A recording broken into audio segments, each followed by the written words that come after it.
يا أيها الذين آمنوا اتقوا الله حق تقاته ولا تموتن إلا وأنتم مسلمون۔ ہر قسم کی حمد و ثنا، تعریفات، تحمیدات، کبریائی، بڑائی، بزرگی اللہ وحدہ لا شریک کے لیے ہے، جو تنہا اس کائنات کا خالق ہے، مالک ہے، رازق ہے، وحدہ لا شریک ذات ہے۔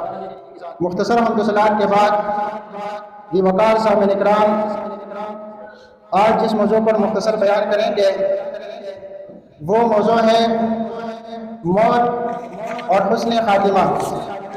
دی وقار سامعین اکرام، قرآن مجید فرقان حمید سے سورۃ آل عمران کی آیت نمبر 102 میں نے آپ کے سامنے تلاوت کی، تو اس آیت مبارکہ کی روشنی میں موت اور حسن خاتمہ کے موضوع پر مختصر بات کریں گے۔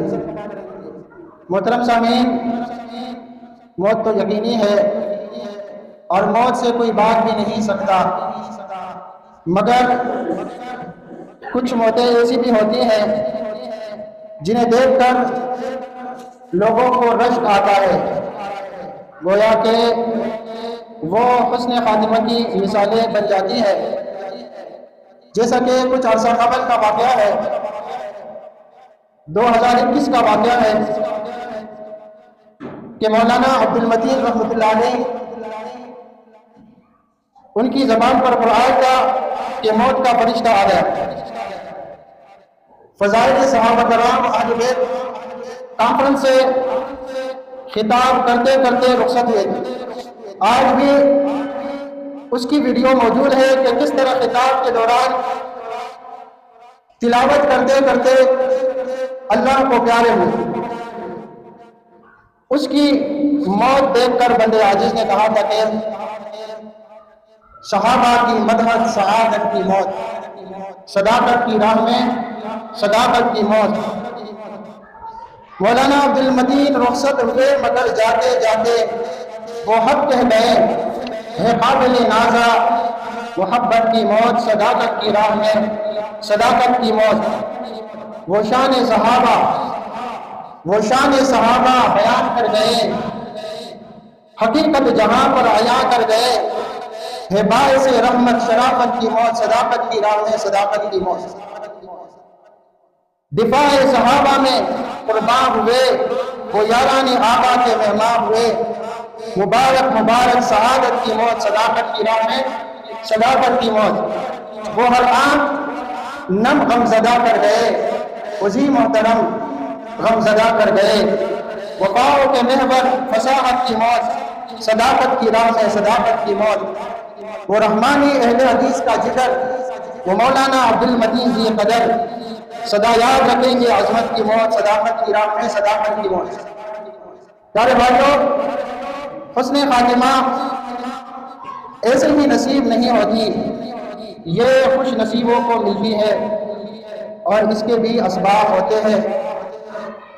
ان اسباب میں سے ایک سبب موت کو یاد رکھنا ہوتا ہے، اور موت یاد رکھنے کے اور بھی بڑے فوائد ہوتے ہیں۔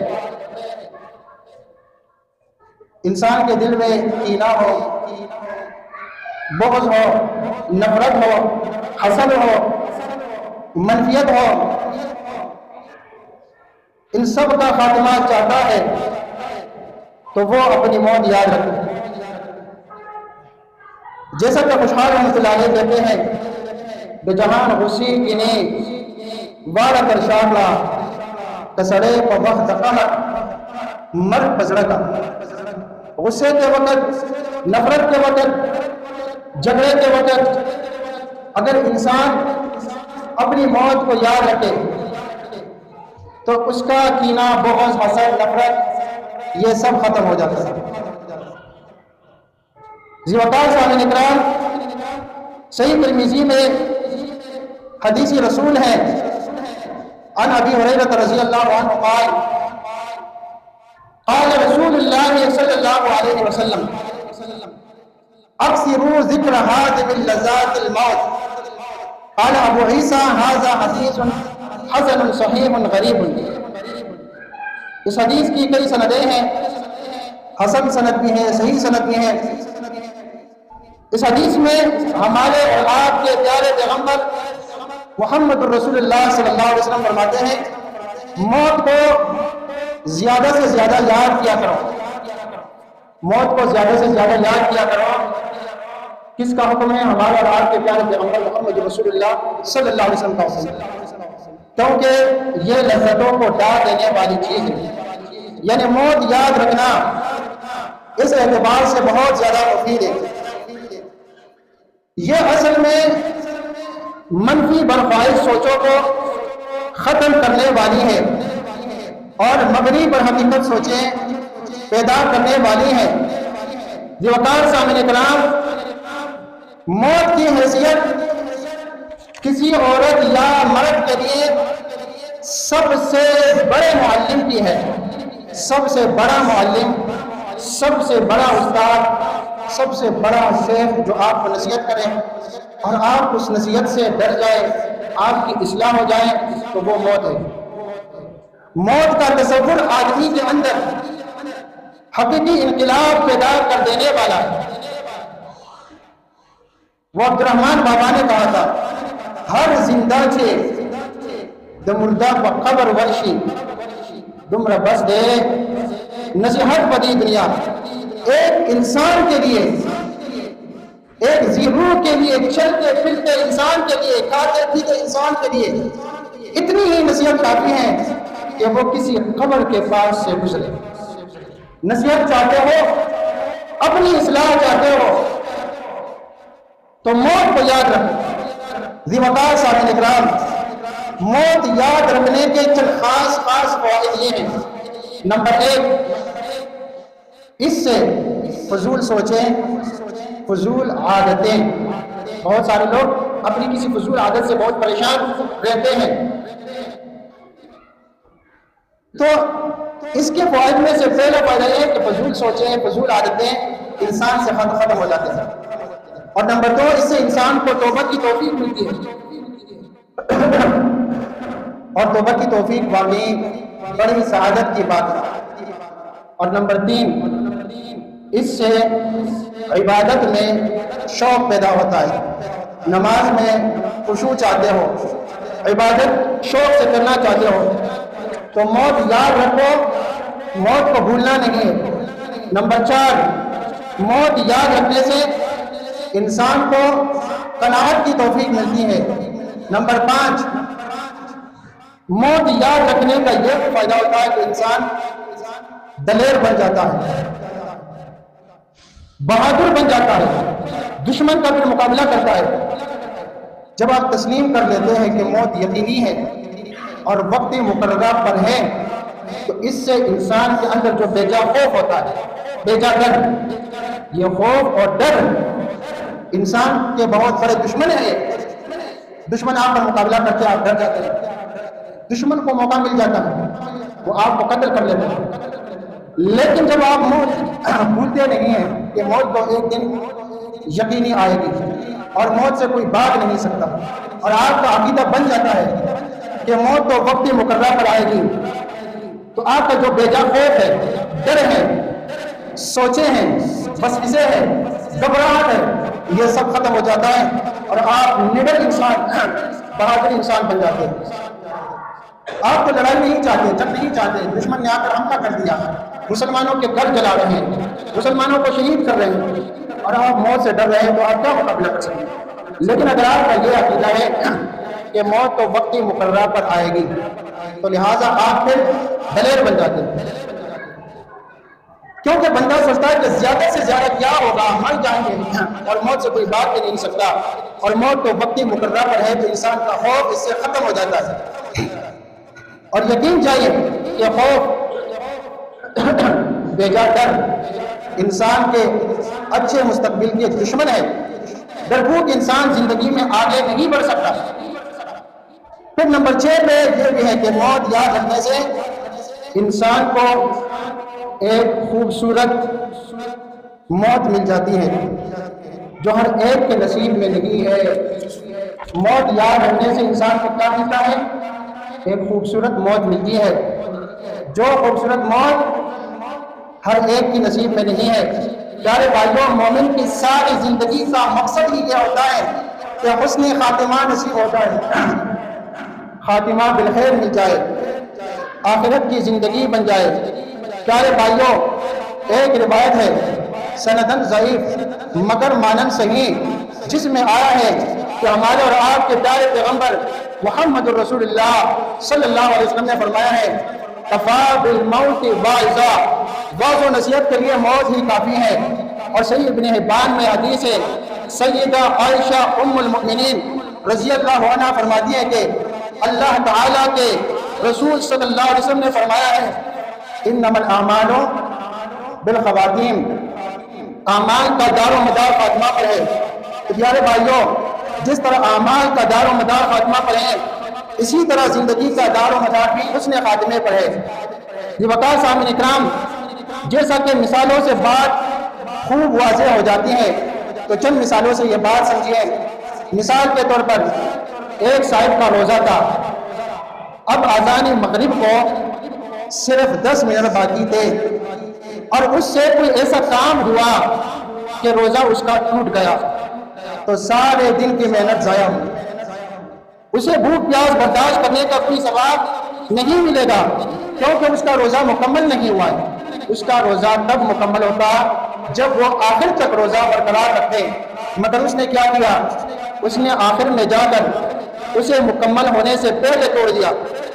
اسی طرح جو شخص زندگی کے آخری ایام میں کافر و مشرک بن جائے اور کفر و شرک پر اس کا خاتمہ ہو جائے تو اس سے بڑا بدبخت، اس سے بڑا بدنصیب کون ہوگا؟ اسی طرح جی وقار سامعین اکرام، ایک اور مثال سنیے۔ ایک طالب علم آخری درجے میں سبق چھوڑ جائے تو کیا اسے سند ملے گا؟ ہرگز نہیں، کیونکہ اس نے آخری درجہ پڑھا ہی نہیں اور امتحان دیا ہی نہیں، تو کیسے اسے سند ملے گا؟ اگرچہ اس نے آخری درجے تک پڑھا لیکن آخری درجے میں اس نے سبق چھوڑ دیا۔ ایک اور مثال سماعت فرمائیے۔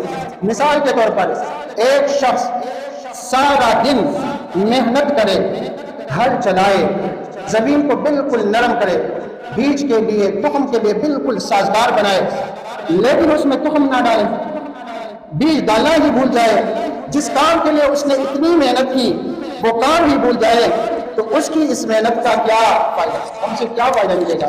اس کو کچھ بھی فائدہ نہیں ملے گا۔ تو معلوم ہوا کہ ہر عمل کے خاتمہ اور انجام پر نظر رکھنا چاہیے۔ ایک شخص کو اچھی موت مل جائے، خوبصورت موت مل جائے تو کتنی سعادت کی بات ہے، جس کا خاتمہ بالخیر ہو جائے وہ کتنا خوش نصیب ہوگا۔ ایک محدث کا واقعہ ہے، کہیں پڑھا تھا کہ نظر کی حالت میں تھے، اس کے ارد گرد بڑے بڑے محدثین جمع، وہ کلمے کی تلقین کر رہے تھے لیکن اس محدث کی زبان پر کلمہ جاری نہیں ہو رہا تھا۔ ایک شاگرد نے قریب آ کر حدیث کی سند شروع کر دی اور جب سند مکمل ہوئی تو ادھر محدث نے کلمہ پڑھ لیا اور اللہ کو پیار ہوئی۔ بعد میں کسی نے اس شاگرد سے پوچھا کہ ایسا آپ کے ذہن میں کیسا ہے کہ آپ نے سند جو ہے پڑھنی شروع کر دی حدیث کی؟ اس کی وجہ کیا ہے؟ کب سے لوگ اسے تلقین کر رہے تھے لیکن اس کی زبان پر کلمہ جاری نہیں ہو رہا تھا۔ اس شاگرد نے بتایا کہ اس محدث نے، اس امام نے ہمیں جب بھی حدیث سنائی تو سند کے ساتھ سنائی، تو اب لوگ تو تلقین کر رہے ہیں اور حدیث پڑھ کے سنا رہے ہیں لیکن حدیث کی سند کوئی نہیں پڑھ رہا۔ تو میرے ذہن میں یہ بات آئی کہ میں حدیث کی سند پڑھ لوں، تو جب میں نے حدیث کی سند مکمل کر لی، ادھر سند مکمل ہوئی، ادھر اس کی زبان مبارک پر کلمہ جاری ہوا، اللہ کو پیارے ہو گئے۔ پیارے بھائیوں، اسی طرح ایک شخص عمرہ کے لیے گئے تھے۔ یہ ایک شیخ الحدیث صاحب اپنے بیان میں واقعہ بیان کر رہے تھے۔ ایک شخص عمرہ کے لیے گئے تھے اور عمرے کی سعادت حاصل کرنے کے بعد جس دن اس کی واپسی کی فلائٹ تھی تو الوداعی طواف کے لیے خانہ کعبہ گئے، اور جب مقام ابراہیم کے پاس 2 رکعت نماز ادا کر رہے تھے تو آخری رکعت کے آخری سجدے میں فوت ہو جاتے ہیں۔ کتنی آسان اور خوبصورت موت ہے۔ عمرے کی سعادت حاصل کی، واپس آ رہے ہیں، الوداعی طواف کر لیا، طواف مکمل ہوا، اب مقام ابراہیم کے پاس 2 رکعت نماز پڑھ رہے ہیں، بالکل خوشی خوشی سے میں نے واپس جانا ہے، اور آخری رکعت کے آخری سجدے میں فوت ہو جاتے ہیں۔ یہاں پہ جب لوگ تعزیت کے لیے آتے ہیں ان کے گھر کے پاس، گھر والوں سے تعزیت کرتے ہیں، کوئی پوچھتا ہے اتنی خوبصورت اور اتنی حسین موت اس کو ملی، اس کا کوئی خاص عمل تو ضرور ہوگا۔ اس کے گھر والوں نے بتایا کہ قریب میں یہاں پہ ایک بیوہ تھی اور یہ جب عمرہ کے لیے جاتے تو وہ یہ دیتی کہ آپ جا رہے تو ہمارا خیال کون رکھے گا؟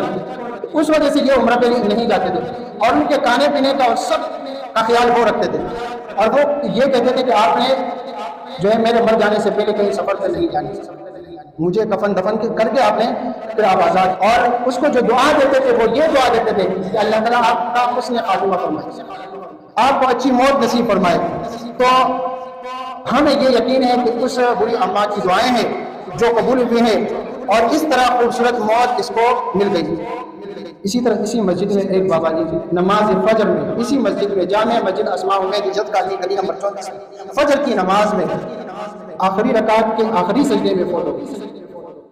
تو کتنی حسین موت، کتنی خوبصورت موت۔ اسی طرح ایک اور مثال، جامعہ دراسات کے آخری درجے کے طالب علم قاری بشیر احمد صاحب تفسیر کے دورے کے لیے سلطان آباد آئے تھے۔ اس کا معمول تھا فجر کی نماز پڑھنے کے بعد اشراق تک قرآن مجید کی تلاوت کرتے ہیں، اور جس دن فوت ہو جاتے ہیں فجر کی نماز پڑھتے ہیں، نماز پڑھنے کے بعد قرآن مجید کھولتے ہیں، تلاوت کرتے ہیں، اور اسی تلاوت کے دوران اللہ کو پیارے ہو جاتے ہیں۔ اسی طرح جو واقعہ شروع میں نے بیان کیا، مولانا عبد المتین رحمۃ اللہ علیہ کی موت کا منظر جو بہت ہی عجیب ہے، لاکھوں لوگوں نے براہ راست دیکھا تھا، کیمرے کی آنکھ نے محفوظ بھی کر لیا ہے۔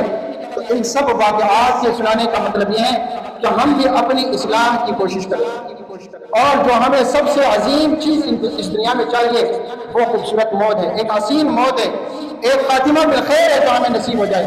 اور اگر ہمارا خاتمہ بالخیر ہوتا ہے تو ہم کامیاب ہیں، ورنہ ہم اس دنیا میں جتنی بھی ترقی کر لیں تو ہم کامیاب نہیں ہوں گے۔ میرے بھائیوں، اسی مسجد میں ایک مہمان صاحب تشریف لایا ہے، شیخ صاحب برما اراکان سے، سیف اللہ رحمانی صاحب ان کا نام ہے، اور کچھ عرصہ قبل آپ لوگوں نے وہ حالات دیکھے تھے کہ کس طرح مسلمانوں پر ظلم ہوا تھا۔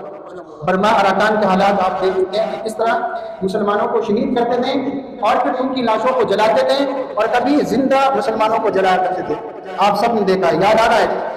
تو اسی وقت یہ وہاں کے غازی ہیں، الحمدللہ اللہ نے اس کی حفاظت کی، اس کے بدن پہ آج سے وہ نشانات موجود ہیں۔